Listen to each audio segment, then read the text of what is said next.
আরে ভাই চল গোসল করি। আরে আমি তো সাঁতার পারি না। আরে বলো এই দেখ আমি কিভাবে গোসল করি। আরে আমি তো অনেক বড় ছিলাম, পানিতে লাফ দেওয়ার পর এত ছোট হলাম কিভাবে? আরে ভাই এদিকে এদিকে নিচে তাকাও নিচে। আরে ভাই আমি এত ছোট হলাম কিভাবে? আরে আমি বলতেছি যে এই নদীতে গোসল করে সেই এইভাবে ছোট হয়ে যায়, কিন্তু কেন ওটা তো আমরা জানি না। তোমরা সবাই ওই খারাপ রাক্ষসের জন্য ছোট হয়ে গেছো। ও অভিশাপ দিয়েছে ওর প্রস্রাব যার উপরে পড়বে সেই ছোট হয়ে যাবে, তাই ও প্রতিদিন নদীতে প্রস্রাব করে যাতে লোকজন নামে আর ছোট হয়ে যায়। কোনো কি উপায় আছে তোমার কাছে ওদের বড় করার? হ্যাঁ একটা উপায় তো আছে, আমার সাথে আসো। ওই দেখো ওই রাক্ষসের বড় ভাই, ওর প্রস্রাব যদি নদীতে ছিটিয়ে দেওয়া যায় তাহলে ওর আগের মতো বড় হয়ে যাবে। ঠিক আছে আমি নিয়ে আসতেছি।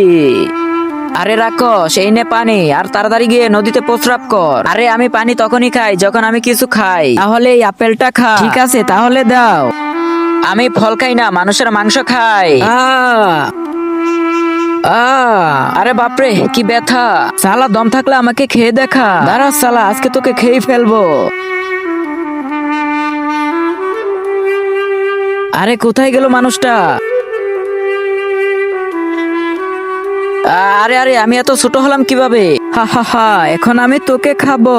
না না প্লিজ আমাকে খেও না। কাছে খাবো না, কিন্তু তোকে আমার একটা কাজ করে দিতে হবে। হ্যাঁ করে দিব, তাহলে আমার হাতে প্রস্রাব কর। তার আগে তুমি কাকে সবচাইতে বেশি ভালোবাসো, তোমার মাকে নাকি তোমার গার্লফ্রেন্ড কে? যদি মাকে ভালোবেসে থাকো তাহলে ভিডিওতে লাইক করে চ্যানেলটি সাবস্ক্রাইব করে দিও। আর যদি না করো তাহলে আমি মনে করবো এই বুড়ি মাকে তো কেউ ভালোবাসে না।